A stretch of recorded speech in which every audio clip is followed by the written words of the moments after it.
Hello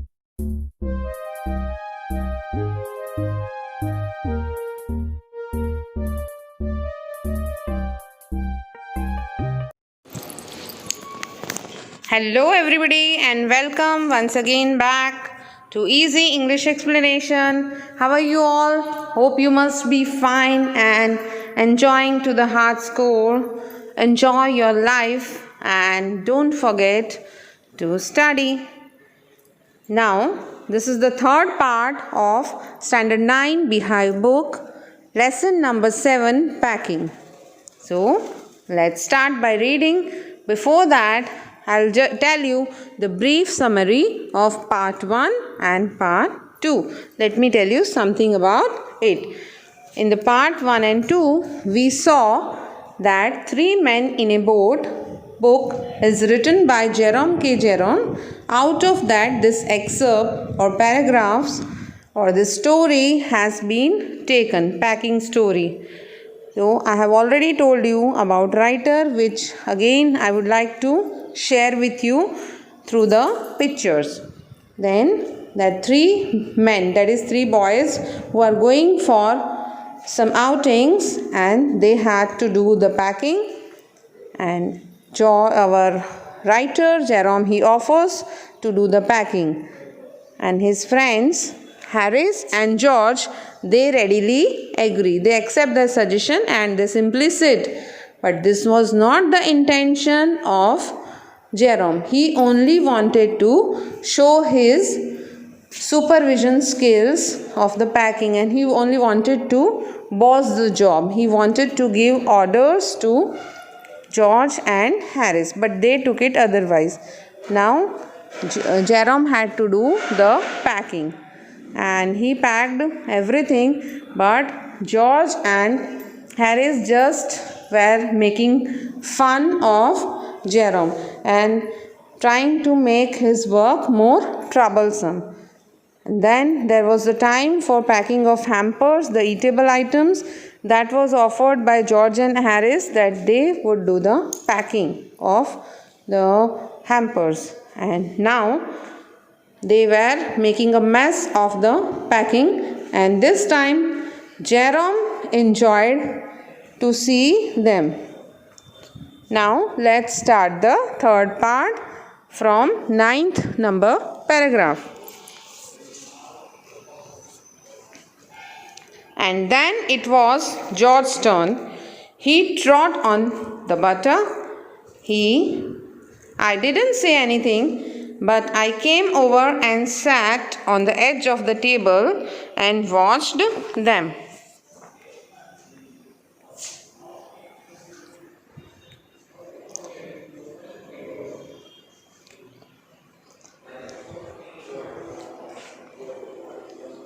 It irritated them more than anything I could have said. I felt that it made them nervous and excited, and they stepped on things and put things behind them and then couldn't find them when they wanted them. And they packed the pies at the bottom and put heavy things on top and smashed the pies in. What happens in 9th paragraph? Let us see. It was George's turn to do something messy. George, by mistake, as you can see in the picture, he stepped by mistake on the butter. Here you can see that. And butter sticked to his slippers. Yuck. Then Jerome didn't say anything, but Jerome just enjoyed it, and to irritate them, he sat on the edge of the table. Here you can see a person nicely enjoying and sitting, and he is our author, Jerome. And he watched them turning the things messy. This thing irritated that he had sat on the edge of the table without helping or telling any courtesy words. It irritated them the most. Jerome felt that it had made them nervous and excited. They stepped on things, they put things behind when they needed them, and they were searching for the things in the room, and whatever things they needed, they were not able to find on the right time. They packed the pies at the bottom. See, the soft breakable things, the soft veggies or fruits, it should not be packed randomly down at the bottom. And we should not keep the heavy things, as we all know. But they must not be having this idea. They packed the pies at the bottom and put heavy things on top and smashed the pies. The pies were turned into some rough dough. Now the 10th number paragraph. They upset salt over everything, and as for the butter, I never saw two men do more with 1 and 2 pence worth of butter in my whole life than they did. After George had got it off his slipper, they tried to put it in the kettle. It wouldn't go in, and what was in wouldn't come out. They did scrape it out at last and put it down on a chair, and Harris sat on it, and it stuck to him. And they went looking for it all over the room. They upset salt over everything. The salt was spread over everything. Salt bottle may have turned down. Maximum experiments they did with butter. With a butter whose worth or money was only 1 and 2 pence. In his whole life, author Jerome had never seen that butter could be so inventive. And with butter, we are able to do so many experiments. After George, he had got butter off his slippers. He tried to put that butter in a kettle so it would be safe and proper. But what happened?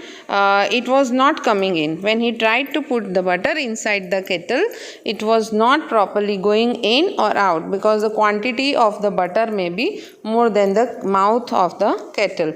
So, at last, by too many efforts, that they scraped the butter, the extra portions of the butter, and somehow they were managed to take the butter out.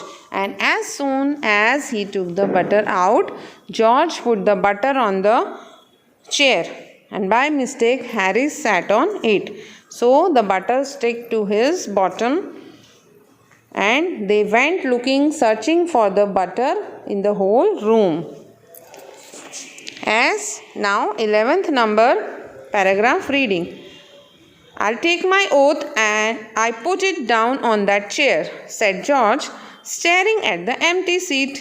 I saw you do it myself not a minute ago, said Harris.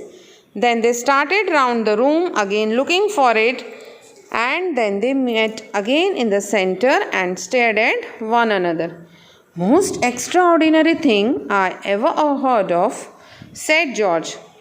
So mysterious, said Harris. Then George got round at the back of Harris and saw it. Why, here it is all the time, he exclaimed indignantly. Where? Cried Harris, spinning around. Stand still, can't you? Roared George, flying after him. And they got it off, packed it in the teapot. As far as explanation of 11th number paragraph is concerned, let's see. I'll take my oath. Here George was worried that where the butter had vanished from the seat. He had kept the butter on the chair after taking it out from the kettle. And he had kept the butter on the chair. But as we all know that butter had stuck to the back or bottom of Harris as Harris sat on the chair. So they both are searching for the butter and wondering that where the butter had vanished.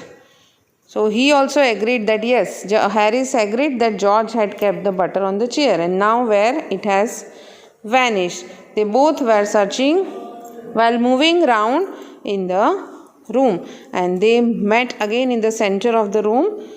Then they were wondering that how the butter is so turned into mystery, how it is so mysterious that it is not found. Then George, he got round at the back of Harris and was able to locate the butter. And then he was surprised. Oh, why? Here it is all the time.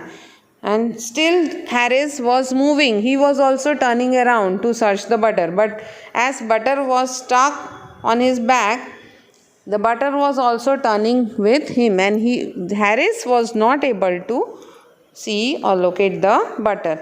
Then George shouted that, "Be still, stand still at one place." And then he was managed to take the butter out and put the butter in the teapot, pack the butter in the teapot again. Now for the paragraph number 12, reading. Montmorency was in it all. Of course, Montmorency's ambition in life is to get in the way and be sworn at. If he can squirm in anywhere where he particularly is not wanted and be a perfect nuisance and make people mad and have things thrown at his head, then he feels his day has not been wasted. To get somebody to stumble over him and curse him steadily for an hour is his highest aim and object. And when he has succeeded in accomplishing this, his conceit becomes quite unbearable. Now the explanation of paragraph number 12. Now comes into story another character, the fourth character, but a dog, not a human being. And his name was Montmorency. Quite a unique, nice name for a dog. Now Montmorency was a very, very naughty, mischievous dog. He felt good. He felt that his day has not been wasted when he used to make the people mad, when people called him by abusive language, calling him by different names, then he felt very good at heart. He felt peace. He always used to poke his nose in other people's business. To come in the way of others was his only aim and ambition in life, to get in others' way. And wherever the place where he was not wanted, he will reach there first. He used to make people mad. He used to have the things thrown at his head. Then he feel that, yes, today my day was very good. I had a successful day. As you can see here, the dog Montmorency messing up with the things, and he is being thrown things at him. When he makes somebody stumble or fall, then if somebody cursed him continuously, steadily for an hour, means continuously, it was his highest aim and ambition in his life. The target of his life was to make people mad, to come in the way of people, so that he gets abusive language heard for him. Then he succeeds in this task, and his conceit becomes quite unbearable. Conceit means, here you can see the meaning of conceit. Conceit means he has the pride in himself. Quite unbearable. Then he feels too proud that he is not able to carry the weight of the proud. So with this, we end the third session of lesson number 7, packing. Love you all, miss you, and don't forget to subscribe my channel at the earliest. Like and please do comment at the videos. Wish to see you earliest. Bye bye.